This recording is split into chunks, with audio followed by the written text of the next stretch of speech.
राजीव गांधी की सरकार के समय में इसको वैधानिक मान्यता प्रदान की जाती है।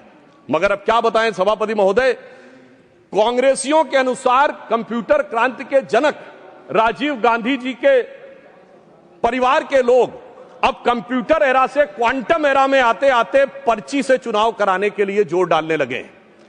और यह भी मैं बताना चाहता हूं कि पर्ची के बारे में बहुत सारी चर्चाएं होती थी, कैसे बूथ कैप्चरिंग और मतपेटियां लुटती थी, वो एक अलग विषय है। परंतु मैं यह भी कहना चाहता हूं कि देश की संसद में कई बार चुनाव सुधार के लिए बड़े विधेयक पारित हुए, पर मैं उदाहरण देना चाहता हूं कैसे हुए। एक बार इंदिरा जी का चुनाव गलत सिद्ध हुआ तो सर रेट्रोस्पेक्टिवली चुनाव का सुधार कर दिया गया ताकि किसी भी अदालत का उस पर कोई प्रभाव न पड़े। फिर मैं याद दिलाना चाहता हूं सर, राजीव गांधी जी जब प्रधानमंत्री थे 1989 को उनका चुनाव हुआ अमेठी में, सर गोलियां चली, 21 लोगों पे एफआईआर हुई और उनके विरुद्ध कौन लड़ रहे थे? राजमोहन गांधी, महात्मा गांधी के पौत्र, और डॉक्टर संजय सिंह जो पूर्व केंद्रीय मंत्री थे, उनको इतनी गंभीर गोली लगी कि प्राणों का संकट उत्पन्न हो गया। और आरोप यह था कि प्रधानमंत्री जी के पक्ष में, और यह पुलिस की गोली नहीं थी, क्रॉस फायरिंग हो रही थी, जिसके बारे में उस समय कई अंतर्राष्ट्रीय मीडिया ने 26 नवंबर को लिखा कि भारत के 42 वर्ष के इतिहास में संभवतः यह सबसे हिंसक चुनावों में से एक। अब इसके बाद अब आइए साहब, इसके बाद हम आगे बढ़ते हैं तो वर्तमान यूपीए सरकार का दौर आता है। और उस समय बहुत से लोगों को यह तथ्य ध्यान नहीं होगा, वैसे तो नेहरू परिवार और बच्चन परिवार के बीच में बहुत मधुर संबंध थे, पर कभी कभी ज्यादा मिठास होने से डायबिटीज हो जाती है। तो वो दौर था 2006 में जया बच्चन जी की सदस्यता चली गई ऑफिस ऑफ प्रॉफिट के मुद्दे पे, क्योंकि उत्तर प्रदेश सरकार का एक पद था। अब सर यही आरोप लग गया और सोनिया गांधी जी जो उस समय नेशनल एडवाइजरी काउंसिल की चेयरमैन थी, उन पर भी ऑफिस ऑफ प्रॉफिट का विषय लग गया और इस कारण से उनकी सदस्यता भी चली गई। मगर सभापति महोदय, जो आज संविधान की दुहाई देने की बात करते हैं, सोनिया जी जब तक चुनाव दोबारा गईं, लड़के आईं, तब तक चुनाव में संशोधन करके ऑफिस ऑफ प्रॉफिट का नियम ही बदल दिया गया ताकि पीएम ने सुपर पीएम की पदवी को सुरक्षित कर दिया। अब मैं यह भी बताना चाहता हूं सर, उसके बाद वास्तविक अर्थों में चुनाव सुधार की शुरुआत तब हुई जब भारतीय जनता पार्टी शक्तिशाली हुई, 1990 का दशक, और ये देश की यूनिपोलर पॉलिटिक्स बाइपोलर हुई। वोटर आईडी कार्ड 1993 में आया, केंद्रीय सुरक्षा बलों की तैनाती 1996 में प्रारंभ हुई। पहले बूथ वाइज काउंटिंग नहीं होती थी सर, उसमें आसानी जानते क्या होती थी कि अगर किसी मतपेटी में ज्यादा बूथ कैप्चरिंग करके मत डाल दिए तो उसमें काउंटिंग का चक्कर ही नहीं है, सब मिला दिए जाते थे।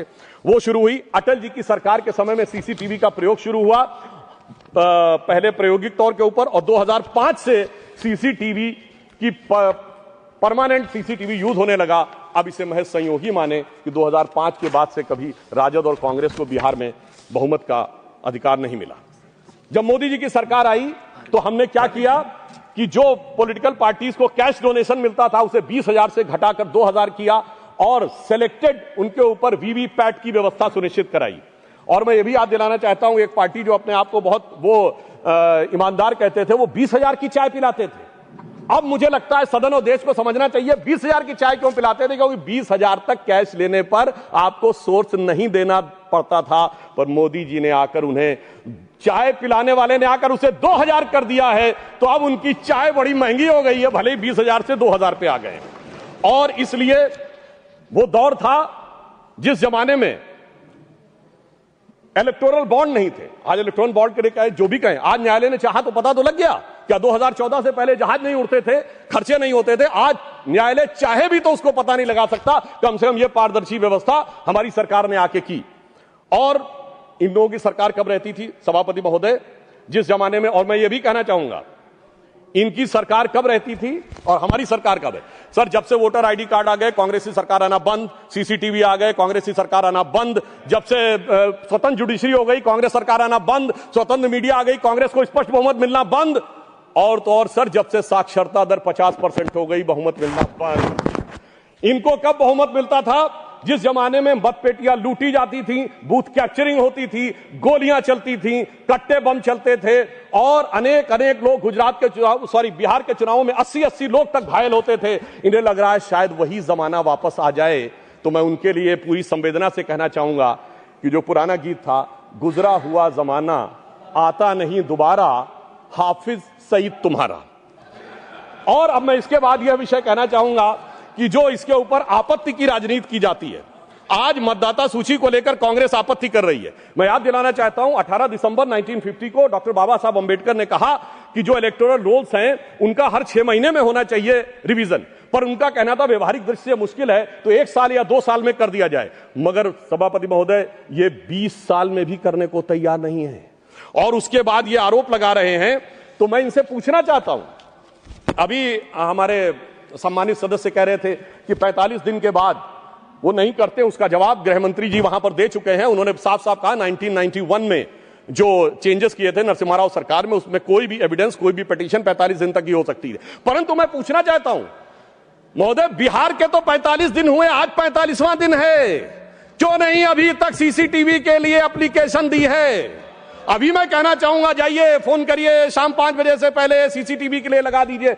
नहीं करना है। मैं पूछना चाहता हूं, आप कहते हैं 6 बजे के बाद इतनी वोटिंग हुई, बूथ के अंदर फोटोग्राफी पे रोक है, सड़क पे तो नहीं। दिखाइए कितनी लंबी लाइनें थी, कितनी लंबी आपने सोशल मीडिया पे पोस्ट किया, कितने आपके बूथ लेवल एजेंटों ने इस बारे में आपत्ति दर्ज की। परंतु सभापति महोदय, इसमें से कुछ भी नहीं करना है, केवल बवाल करना है। इनकी स्थिति क्या है?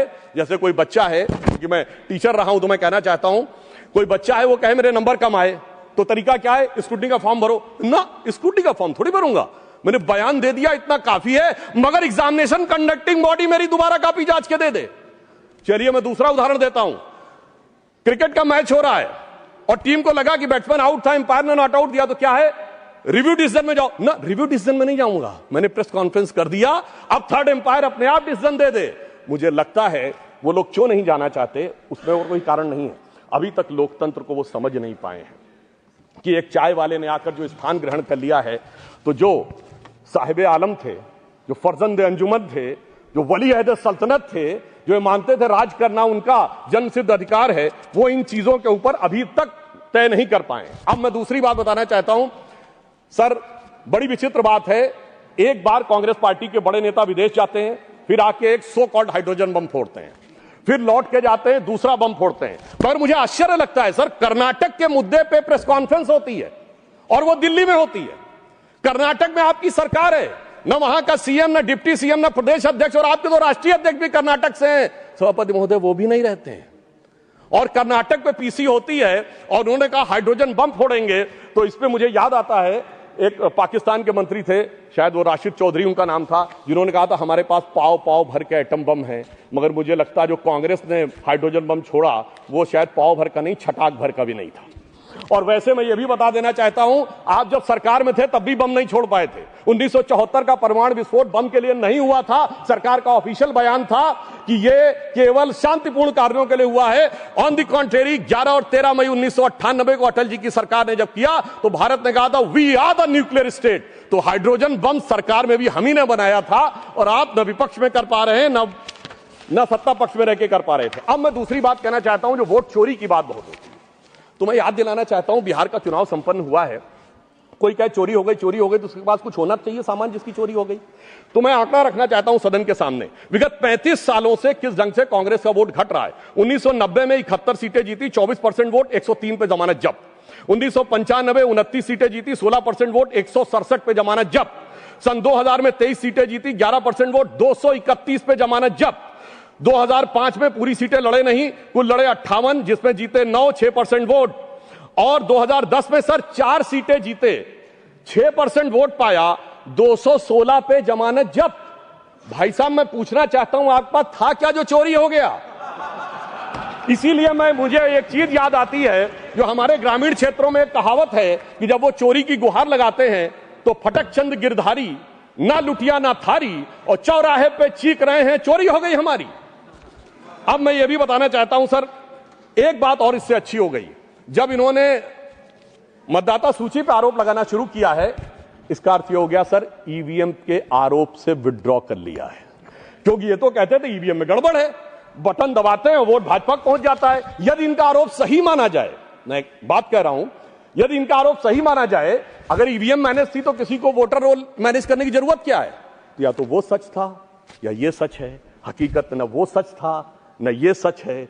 इनके दिमागों में जैसे आज ईवीएम से पीछे हटे हैं। हकीकत में क्या है इनकी स्थिति सभापति महोदय, ये है कि कहावत होती है नाच न जाने आंगन टेढ़ा, मगर सर इन पे लागू नहीं होती है। ये कहते हैं आंगन ही नहीं टेढ़ा है, छत भी टेढ़ी है, दीवार भी टेढ़ी है, जमीन भी टेढ़ी है, छज्जा भी टेढ़ा है, खंभा भी टेढ़ा है, पर क्या करें, टेढ़ा है पर मेरा है। सभापति महोदय, वास्तविकता में इन्हें अपना दिमाग जो टेढ़ा हो गया है उसे सीधा करने की आवश्यकता है। और अंदर लाइटर नोट में एक और बात कहना चाहूंगा, प्राचीन काल में अश्वमेध यज्ञ होता था, तो अश्वमेध यज्ञ का घोड़ा छोड़ा जाता था। मैं यहां कैवियट लगा कह दूं, मैं किसी के व्यक्तिगत अपमान के लिए नहीं, उपमान के लिए कह रहा हूं, ठीक, फॉर द सिमिली। सर वो जब छोड़ा जाता था तो जहां जाता था वहां विजय का मार्ग प्रशस्त कर देता था, पर इनके पास एक ऐसा अश्वमेध यज्ञ का घोड़ा है जो जहां जाता है पराजय का मार्ग प्रशस्त कर देता है। और मैं यह भी कहना चाहता हूं, सिर्फ हमारे नहीं, भारतीय जनता पार्टी से नहीं, सर केरल में तो हम नहीं है, सत्ता में कभी नहीं आए। केरल में एक बार लेफ्ट फ्रंट आता था, एक बार यूडीएफ आता था, पर जब से ये वहां पहुंचे हैं ऐसा यज्ञ किया है कि इस बार एलडीएफ दोबारा आ गया। मैं पूछना चाहता हूं केरल में वोट चोरी किसने कर ली मेरे भाई, बताओ। क्योंकि कारण क्या है कि जो इन बात को समझने के लिए तैयार नहीं रहते हैं, उसका एक कारण। दूसरा ये कहते हैं परसेंटेज ऑफ वोट हमारा बड़ा, देखिए नजदीक था फिर भी सीटें क्यों कम हो गई, उसका कारण है इनको वोट का वितरण देखना चाहिए। मैं उदाहरण देना चाहता हूं, हरियाणा में सबसे बड़ी जीत किस कॉन्स्टिट्यूएंसी में हुई? हुड्डा साहब नहीं जीते, फिरोजपुर जिरका में मम्मन खान 98,000 से जीते। झारखंड में सबसे बड़ी जीत कहां पे हुई? वहां पे पाकुड़ क्षेत्र में निशात आलम 86,000 से जीते। दिल्ली में आम आदमी पार्टी के मटिया महल में 42,700 से जीते आले मोहम्मद इकबाल। और लोकसभा चुनाव में सबसे बड़ी जीत असम की धुबरी सीट पर कांग्रेस के रकीबुल हसन 10,25,000 से जीते। तो मैं इनसे कहना चाहता हूं आपका वोट का वितरण समान नहीं है, कहीं कहीं ज्यादा गहरा है। जहां दिल का रिश्ता ज्यादा गहरा है वहां वोट ज्यादा गहरा है। जब आप उसको समझ पाएंगे तो ये वोट परसेंटेज के अंतर को आप भली भांति समझ सकते हैं।